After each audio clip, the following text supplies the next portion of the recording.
আজকে আমি আপনাদের সাথে মানব কল্যাণ সর্বত্রই মানব মর্যাদার সহায়ক এই ভাব সম্প্রসারণটি আলোচনা করব।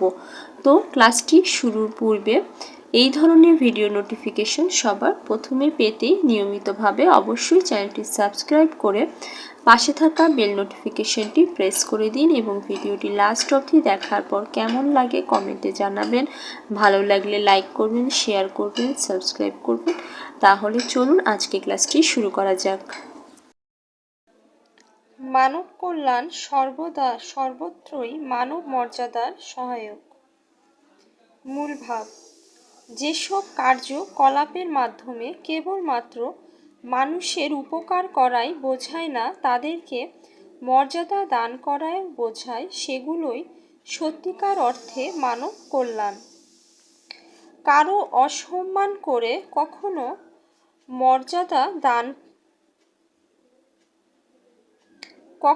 মানব কল্যাণ সাধন সম্ভব নয়। সম্প্রসারিত ভাব: মানুষের মধ্যেকার সাম্প্রতিক দ্বিধা বিভক্তি নিয়ে মানব কল্যাণ সাধন সম্ভব নয়।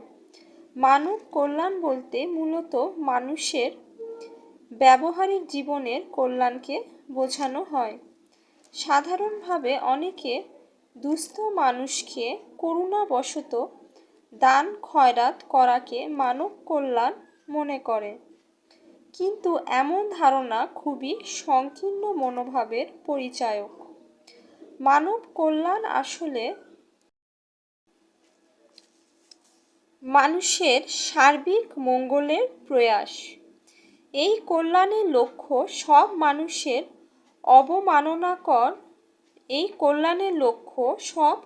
অবমাননাকর অবস্থা থেকে মর্যাদাপূর্ণ অবস্থায় মানুষের উত্তরণ ঘটানো। মুক্ত বুদ্ধির সহায়ক পরিকল্পনা মাফিক পথেই কল্যাণময় পৃথিবী রচনা করা সম্ভব।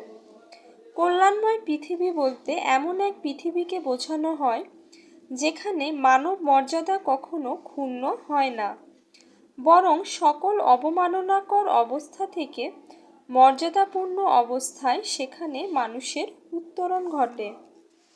মন্তব্য: কল্যাণময় পৃথিবী রচনা সম্ভব হলে মানব কল্যাণ মানব মর্যাদার সহায়ক হয়ে উঠবে। এই ছিল আমার আজকের ভাব সম্প্রসারণ, যে মানব কল্যাণ সর্বদাই মানব মর্যাদার সহায়ক। মানে মানব কল্যাণ বলতে কেবলমাত্র দান খয়রাত এগুলোকে বোঝানো হয় না, যেটার মাধ্যমে একজন মানুষ তার প্রাপ্য সম্মান সমাজে অর্জন করতে পারে, সেটাই মানব কল্যাণ। তাই মানব কল্যাণ অবশ্যই মর্যাদারই সহায়ক হবে। মর্যাদা অবশ্যই মানুষ পাবে যদি মানব কল্যাণ সংঘটিত হয় আমাদের সমাজে। তো এই ছিল আমার আজকের ভাব সম্প্রসারণ। যদি আপনাদের একটু উপকার করতে পারি তাহলে অবশ্যই চ্যানেলটি সাবস্ক্রাইব করবেন এবং পাশে থাকা বেল নোটিফিকেশনটি প্রেস করে দিবেন। আজকে এই পর্যন্তই। সবাইকে সালাম জানিয়ে শেষ করছি। আসসালামু আলাইকুম।